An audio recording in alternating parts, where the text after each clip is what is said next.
tudo mais, aí a explicação, acho que tem vários pontos aí que a gente pode colocar como motivo desse Corinthians talvez um pouco diferente do que o torcedor corintiano gostaria de ver.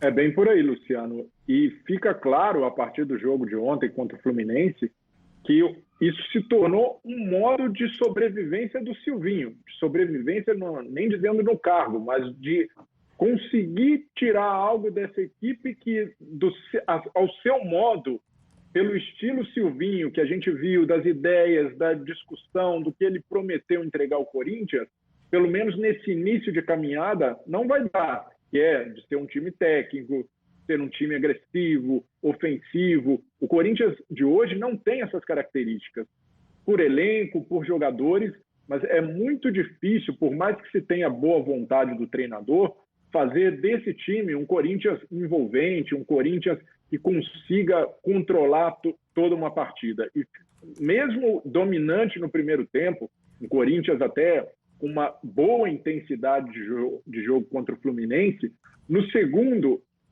parece que é quase um vício de entender que as próprias limitações, o Corinthians teria condições de vencer o jogo, o Corinthians tinha até a condição favorável depois de ter um homem a mais em campo, poderia jogar de forma mais confortável no contra-ataque, explorar mais a velocidade, mas daí é muito de entrar a falta de confiança do momento, a falta de alguns jogadores que ainda não... A gente tem o caso do Gustavo Mosquito, mas hoje é exceção. Quantos jogadores do Corinthians não podem render mais? Têm rendido abaixo do que são capazes? E talvez até as lideranças, jogadores mais importantes desse time, estou falando de Cássio, de Fagner, de Gil.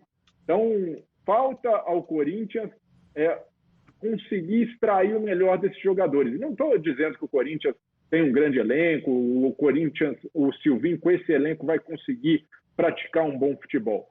Mas ainda assim, o Corinthians nessas condições, se a gente olhar ali no papel, procurar jogador por jogador, dá para montar um time titular muito competitivo, um time titular de respeito, um time que não seja para brigar contra o rebaixamento. Por mais que a gente sabe que as condições sejam adversas, o Corinthians pode fazer mais.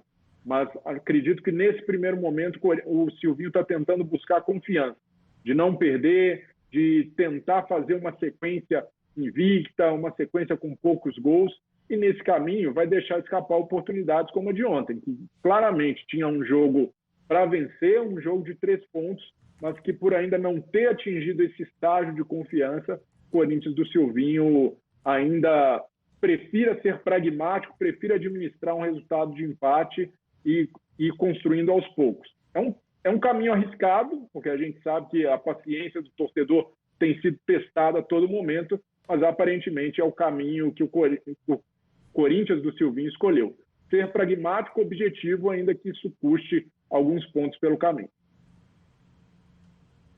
Pois é, né? O Corinthians que estava ganhando, foi isso que o Breiler disse, né? Tava ganhando, para quem não assistiu a partida, o Corinthians estava ganhando a partida com o gol do Jô ali, fez 1-0 e mesmo com um jogador a mais, no segundo tempo levou o empate de um ex-jogador do Corinthians, que é o Casares, que fez o gol aí do Fluminense. Aliás, uma situação dessa, com certeza, não tem técnico que fique feliz.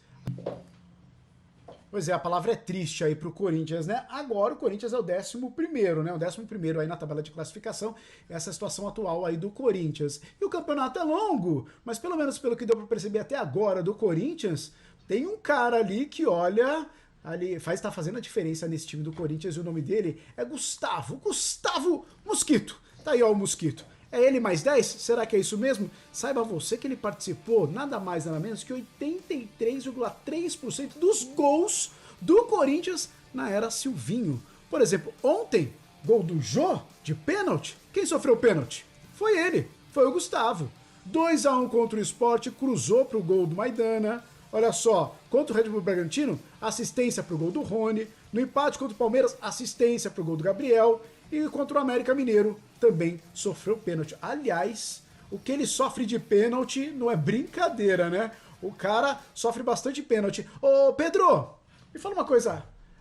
é Gustavo Mosquito mais 10? É isso mesmo? Porque a gente vê talvez uma dependência, não sei se é esse exatamente o melhor termo, mas o cara faz uma diferença, ou então pelo menos pelos números está fazendo uma diferença gigantesca nesse Corinthians que tem muita dificuldade aí de alcançar os seus resultados. Ô Luciano, você me permite colocar Mosquito, Jô e mais 9? Acredito que sim. Aliás, depois do é azul, é verde, que cor que é aquela, o Jô, meu amigo, ó, foi que foi, hein? Para mim é Gustavo Mosquito, Jô e mais 9. Isso quer dizer que o time é brilhante? Que o Jô repete a fase que ele já teve de seleção brasileira, de 2017? Não. Mas esse Corinthians, se por um lado entristeceu o Silvinho e obviamente deixou frustrado o torcedor que viu seu time com um a mais durante boa parte do segundo tempo e não conseguiu criar, ele já é um pouco diferente daquele Corinthians que algumas rodadas flertava ou discutia se ia ter fôlego, porque qualidade técnica exatamente não é das melhores, se iria ter ao menos algum encaixe para escapar de uma briga com o rebaixamento. Então acho que essa realidade já começa a ser virada, a página começa a ser virada quanto a isso. Está ali onde eu imagino para esse time, nesse momento de campeonato, um meio de tabela, e pode ter alguma margenzinha para crescer pela organização. Ontem, obviamente, tem a frustração de não criar com um jogador a mais, tem a frustração de não conseguir se impor após o gol de pênalti, ver o Fluminense dominar as ações, mas tem algumas coisas interessantes, e por isso que eu falo o Mosquito mais uma vez.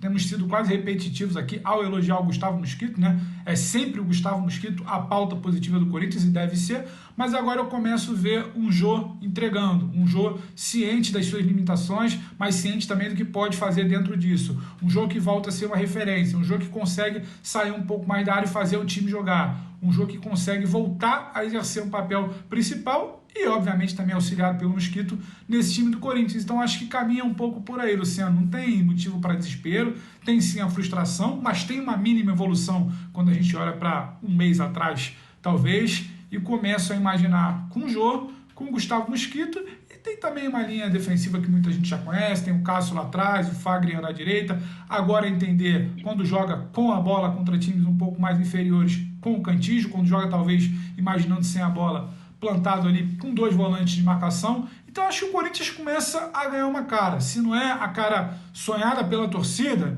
já é uma cara um pouco mais, digamos, bonita, né? Provida de um pouco mais de qualidade. Acho que vai ter um teto, porque tem uma limitação do elenco, como a gente pôde ver ontem, mas começa a entregar um pouquinho mais. Não pelo jogo de ontem, mas pela evolução da última semana dos últimos jogos, Luciano. É isso, né? Olha só, o São Paulo, vamos falar um pouquinho do São Paulo Futebol Clube também, né? E agora fica aquele momento do torcedor São Paulino que já... Eu acredito, não sei, mas assim, eu tenho um primo São Paulino, muito São Paulino, e eu acredito que ele já nem começou o campeonato. Muito São Paulino. Aí, tem muito campeonato pela frente. E esse meu primo falou assim, eu já larguei mão. O título do Paulista não serviu de nada, eu já larguei mão. Rodrigo Bueno, já pode receber críticas esse argentino aí, técnico do São Paulo, porque era justamente uma brincadeira aí